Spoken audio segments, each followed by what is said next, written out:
नमस्ते दोस्तों। मेरा बैकग्राउंड तो इतना अट्रैक्टिव नहीं है, पर मेरी बात आपको ज़रूर अट्रैक्ट करेगी, मुझे विश्वास है।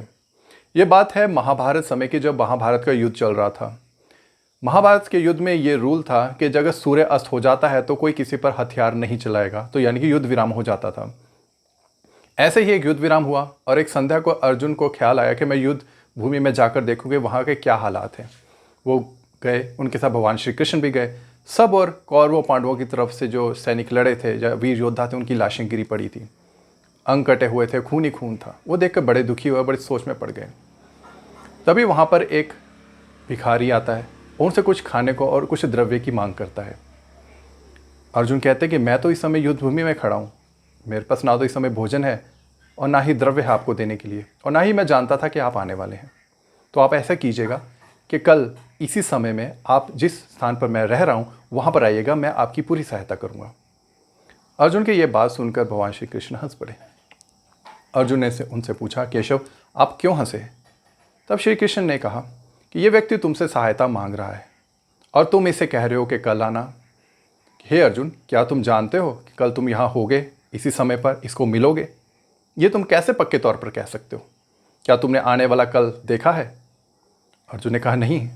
तो केशव ने कहा, जब हमने आने वाला समय नहीं देखा, आने वाला क्षण नहीं देखा, तो हम किसी को कैसे ये वादा करते कि तुम कल आना, मैं कल तुम्हारी मदद करूंगा। श्री कृष्ण ने समझाया, जब हमारे पास कोई सहायता के लिए आता है तो हमें उसकी तुरंत सहायता करनी चाहिए। उन्होंने कहा, हे अर्जुन, तुम युद्ध भूमि में हो सकता है कल युद्ध में तुम मारे जाओ, तुम्हारा देहांत हो जाए, तो क्या तुम कल इसको मिलोगे? पर तुमने वादा तो इसको किया था, वो वादा तो वादा रह गया। तो अब तुम्हारा ये वादा अगले जन्म में तुम्हें इसके साथ पूरा करना पड़ेगा।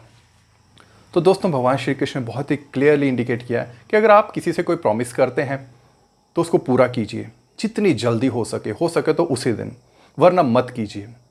अक्सर होता है कि हम प्रॉमिस कर देते हैं, खुद भी भूल जाते हैं कुछ समय बाद और सामने वाला भी भूल जाता है, लेकिन वो ऊपर वाले की डायरी में लिखा जाता है, जिसको हम जिंदगी भर पूरा नहीं कर पाते और फिर वो अगले जन्म में हमें किसी न किसी रूप में आके पूरा करना पड़ता है। इसलिए कहते हैं, काल करे सो आज कर, आज करे सो अब, पल में परलय होगी बहुरी करेगा कब। जो कल करना है वो आज कर लो, अभी कर लो, ना जाने ये ज़िंदगी कब ख़त्म हो जाए, क्योंकि हमें ना अगली सांस का पता है। ये शरीर, ये सांसें सब उधार की हैं, जो हम भगवान से लाए हैं ये जीवन जीने के लिए। इसलिए कभी भी किसी से आप वादा करें, किसी से भी, तो बड़ा सोच समझ कर करें। बस मैं आपसे यही बात डिस्कस करना चाहता था कि भगवान श्री कृष्ण ने जो हमको शिक्षा दी है उसको हमें ज़िंदगी में फॉलो करना चाहिए। ये बात हमें मालूम नहीं होती, बहुत लाइटली लेते हैं इन चीज़ों को, लेकिन ये हमारे कार्मिक बॉन्ड से बहुत ज़्यादा जुड़ी होती हैं। तो दोस्तों, आज के लिए सिर्फ इतना ही।